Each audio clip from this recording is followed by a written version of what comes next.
السلام علیکم ورحمۃ اللہ وبرکاتہ۔ بسم اللہ الرحمن الرحیم۔ محرم کی 10 تاریخ کو یوم عاشورہ کہا جاتا ہے، عاشورہ بھی اور یوم عاشورہ بھی۔ یہ جو محرم کی 10 تاریخ ہے یا عاشورہ کا دن ہے، اس کی بڑی فضیلت اور اہمیت روایات میں بیان کی گئی ہے، بلکہ تاریخی طور پر بھی یہ دن بڑا اہم بتایا گیا ہے۔ چنانچہ بعض تاریخی کتابوں میں بڑے اہم واقعات اس دن پیش آنے کی بات نقل کی گئی ہے۔ مثال کے طور پر کہا جاتا ہے کہ اسی دن حضرت آدم علیہ السلام کو جنت سے زمین پر اتارا گیا، اسی دن حضرت نوح علیہ السلام کی کشتی خشکی پر لگی، اور اسی دن حضرت ابراہیم علیہ السلام کو آگ سے نجات ملی۔ اس طرح کے واقعات بیان کیے گئے ہیں، لیکن علماء کی رائے یہ ہے کہ یہ جو باتیں کہی گئی ہیں ان کی کوئی ٹھوس تاریخی بنیاد نہیں ہے، یعنی یہ کوئی مضبوط بنیادوں سے ثابت نہیں ہے۔ بہرحال ہو بھی سکتا ہے کہ اس دن پیش آئے ہوں یہ واقعات، اور یہ بھی ہو سکتا ہے کہ کسی اور دن پیش آئے ہوں، لیکن بہرحال اس طرح کا ذکر ملتا ہے کتابوں میں۔ البتہ ایک واقعہ جو ہے وہ بالکل صحیح طور پر ثابت ہے، وہ یہ کہ 10 تاریخ کو، محرم کی 10 تاریخ کو ہی حضرت موسیٰ علیہ السلام کو نجات ملی تھی فرعون اور اس کے ظلم سے۔ تو بہرحال یہ ایک تاریخی واقعہ جو صحیح طور پر ثابت ہے، اور اس کا ذکر کیا گیا ہے احادیث کی کتابوں میں بھی۔ ایک طرف تو یہ تاریخی واقعات رہے، لیکن اس سے ہٹ کر بہرحال یہ دن بڑی خصوصیت اور فضیلت رکھتا ہے، اس میں کوئی شک نہیں۔ اب کیا اس کی وجہ ہے، کیوں یہ دن اتنا اہم ہے، کیوں اتنا یہ افضل ہے، اس کی حکمت کیا ہے، اس کی وجہ کیا ہے، یہ ظاہر سی بات ہے اللہ تعالیٰ بہتر جانتے ہیں۔ ہمارے علم میں اس کی کوئی بہت بڑی اصل وجہ اور حکمت جو ہے ہمارے علم میں نہیں ہے، لیکن اس کی فضیلت اور اس کی اہمیت جو ہے وہ حدیثوں میں بیان کی گئی ہے۔ چنانچہ یہ بات ہم سب جانتے ہیں کہ حضور پاک علیہ السلام نے اس دن کا روزہ رکھنے کی بڑی فضیلت بیان فرمائی ہے اور بڑا ثواب بتایا ہے، بلکہ رمضان کے روزے فرض ہونے سے پہلے عاشورہ کا روزہ فرض تھا، ضروری تھا۔ حضور پاک علیہ السلام اس دن روزہ رکھنے کا حکم دیتے تھے صحابہ اکرام کو۔ چنانچہ اس طرح کی جو روایات ہیں وہ صحیح کتابوں میں، صحیح بخاری میں، صحیح مسلم میں، اور اس طرح کی جو مرجع اور اہم کتابیں حدیث کی، ان میں اس طرح کی روایت ذکر کی گئی ہیں۔ ان میں سے کچھ روایت جو ہے وہ ہم آپ کے سامنے پیش کرتے ہیں۔ چنانچہ ایک روایت ہے جو صحیح مسلم میں آئی ہے، حضرت عائشہ رضی اللہ تعالیٰ عنہا بیان کرتی ہیں کہ قریش کے لوگ زمانہ جاہلیت میں عاشورہ کا روزہ رکھتے تھے، اور رسول اللہ صلی اللہ علیہ وسلم بھی رکھتے تھے، یعنی یہ بات مکے کی ہو رہی ہے۔ پھر جب آپ مدینہ پہنچے تو آپ نے خود بھی اس دن روزہ رکھنے کا معمول برقرار رکھا، اور اب آپ نے مسلمانوں کو بھی روزہ رکھنے کا حکم دیا۔ اس کے بعد جب رمضان کے روزے فرض کر دیے گئے تو آپ نے فرمایا کہ جو چاہے اس دن روزہ رکھے اور جو چاہے چھوڑ دے، نہ رکھے۔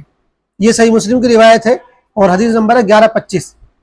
ایک دوسری روایت ہے جو حضرت عائشہ سے ہی ہے، فرماتی ہے کہ رمضان کے روزے فرض ہونے سے پہلے رسول اللہ صلی اللہ علیہ وسلم عاشورہ کے دن کا روزہ رکھنے کا حکم دیتے تھے، مگر جب رمضان کے روزے فرض کر دیے گئے تو جو چاہتا تھا عاشورہ کا روزہ رکھتا تھا اور جو چاہتا تھا نہیں رکھتا تھا۔ یہ بھی صحیح مسلم کی روایت ہے، حدیث نمبر 1125۔ تیسری روایت ہے حضرت عبداللہ بن عباس سے، وہ فرماتے ہیں کہ رسول اللہ صلی اللہ علیہ وسلم جب مدینہ تشریف لائے تو اہل کتاب کو دیکھا کہ وہ 10 محرم کا روزہ رکھتے ہیں۔ ان سے سبق پوچھا گیا تو انہوں نے بتایا کہ یہی وہ دن ہے جس دن اللہ تعالیٰ نے حضرت موسیٰ علیہ السلام کو فرعون اور اس کے لشکر کے ظلم سے نجات عطا فرمائی تھی اور فرعون کو دریا میں ڈبویا تھا۔ اس ظلم سے نجات پانے کے شکرانے کے طور پر حضرت موسیٰ علیہ السلام نے اس دن روزہ رکھا تھا، لہٰذا ہم بھی انہی کی یادگار میں اس دن کا روزہ رکھتے ہیں۔ حضور پاک علیہ السلام نے یہ دیکھا، یہ سنا تو فرمایا کہ پھر تو انا اولا بموسیٰ منکم، کہ میں زیادہ حقدار ہوں تمہارے مقابلے میں اس بات کا کہ میں حضرت موسیٰ کی پیروی کروں اور ان کے روزے کی اقتدا کرتے ہوئے میں بھی اس دن روزہ رکھوں۔ اور پھر حضور پاک علیہ السلام نے خود بھی روزہ رکھا اور صحابہ کو بھی اس دن روزہ رکھنے کا حکم دیا۔ یہ روایت بخاری اور مسلم دونوں میں آئی ہے۔ بخاری کی حدیث کا نمبر ہے 2004 اور مسلم کی حدیث کا نمبر ہے 1130۔ اسی طرح صحیح مسلم میں ہی اس روایت کو ایک دوسرے تھوڑا سا الگ الفاظ میں بھی نقل کیا گیا ہے۔ چنانچہ حضرت عبداللہ بن عباس فرماتے ہیں کہ جب رسول اللہ صلی اللہ علیہ وسلم نے عاشورہ کے دن خود روزہ رکھنے کا معمول بنایا اور صحابہ اکرام کو بھی اس کا حکم دیا تو بعض بڑے صحابہ نے یہ عرض کیا، یا رسول اللہ، اس دن کو یہود و نصارہ عید کی حیثیت سے مناتے ہیں، مطلب یہ تھا کہ گویا یہ ان کا قومی اور مذہبی شعار ہے، اپنا خاص دین ہے، مذہبی دین ہے.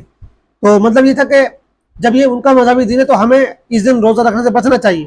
تو حضرت پاک علیہ السلام نے اس کا جو جواب دیا، آپ نے فرمایا کہ انشاءاللہ جب اگلا سال آئے گا تو ہم 10 محرم کے ساتھ ساتھ 9 محرم کا بھی روزہ رکھیں گے تاکہ یہودیوں کے ساتھ مشابہت باقی نہ رہے.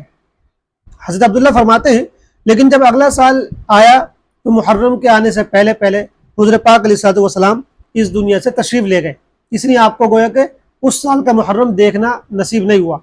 یہ روایت جو ہے یہ مسلم میں آئی ہے اور حدیث نمبر ہے 1134.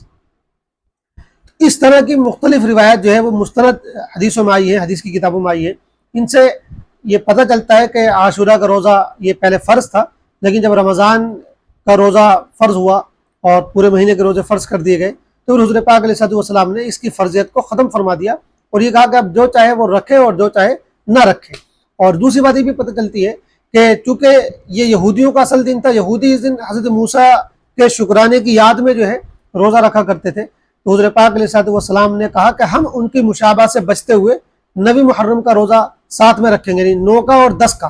مطلب یہ تھا کہ ہم صرف ایک نہیں رکھیں گے، وہ صرف ایک رکھتے ہیں، ہم اس کے ساتھ ایک روزہ اور ملائیں گے تاکہ ان کی مشابہت نہ رہے.